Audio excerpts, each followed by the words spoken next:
The little bell above the bakery door hadn't even finished its gentle chime before Maria knew she'd made a mistake. She stood there, the morning chill still clinging to her worn coat, her eyes fixed on the perfectly iced cupcakes in the display.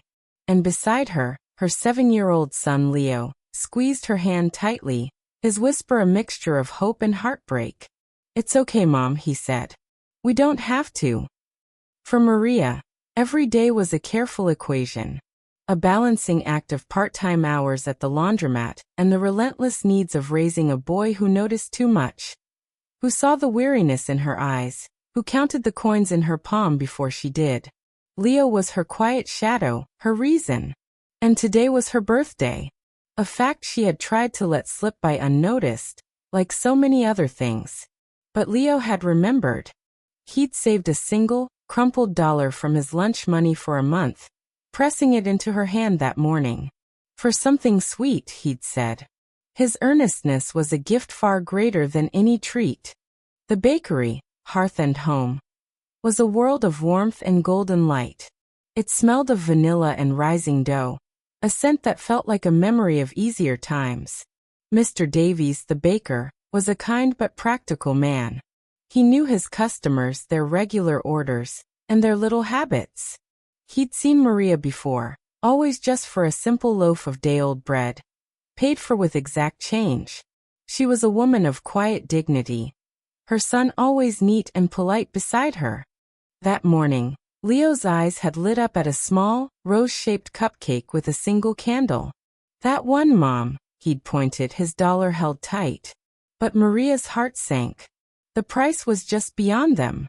She gathered her courage, a flush of shame heating her cheeks, and approached the counter where Mr. Davies was wiping flour from his hands. "Mr. Davies," she began, her voice softer than usual. "The bread, and that cupcake there. I'm a little short today. Just by $1. Could I possibly pay you tomorrow? I get paid then." Mr. Davies's smile faded into a look of polite regret. He glanced from her anxious face to Leo's hopeful one. His policy was strict, born of hard lessons. "I'm sorry, Maria," he said, not unkindly. "It's just the rule. No credit, I'm afraid. You understand." He gestured to the loaf. "I can do the bread for you, of course." The words, though gently delivered, hung in the air. Maria felt a familiar sting. It wasn't anger at him, but at a world where a single dollar could be a wall. She nodded, forcing a smile. "Just the bread then. Thank you." She began to turn, ready to guide Leo away, to promise him something else, somewhere else. But Leo didn't move. He looked from the baker's firm expression to his mother's retreating shoulders, the cupcake with its pink frosting gleaming like a lost treasure. The birthday he wanted to give her was slipping away. He took a small step forward, his small voice cutting through the quiet hum of the bakery. "Please, sir," Leo said. "It's for my mom. It's her birthday today." He paused, digging into his own pocket. He pulled out his cherished dollar, smoothed it carefully on the counter next to her coins. "And she always says she doesn't need anything. But she does." Mr. Davies looked down. He saw the meager pile of change. He saw the boy's single, precious dollar, offered without hesitation. And then he looked at Maria, who had stopped, her back still turned, but her shoulders were trembling just slightly. In that moment, he didn't see a transaction. He saw a story. He saw a son's love, tangible and fierce, in that crumpled bill. He saw a mother's silent sacrifice in the set of her posture. The policy, the rule, the hard-nosed business sense. It all melted away, warmed by a truth far more important. A profound silence filled the space. Then Mr. Davies cleared his throat, a sound thick with unexpected emotion. "Well now," he said, his voice changed.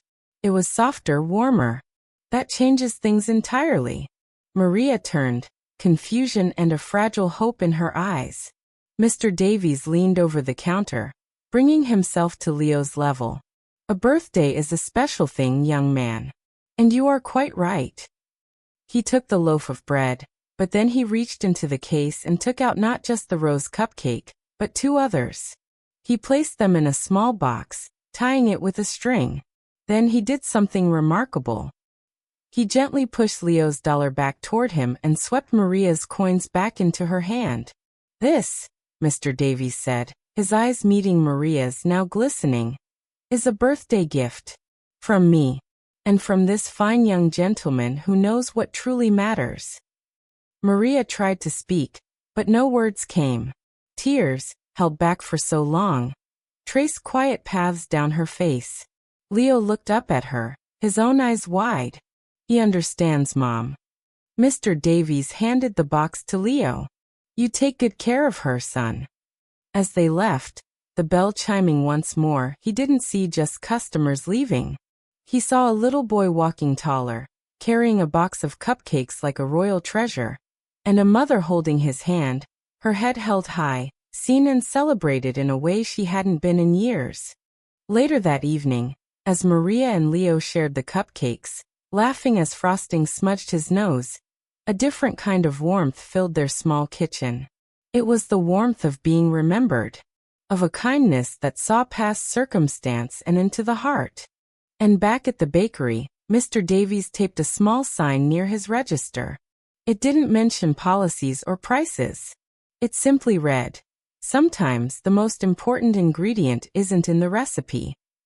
Because sometimes, all it takes is a single, honest word from a pure heart to change a moment, and to remind us that compassion is a currency that never runs out. Share this story if it reminded you that dignity and love are priceless.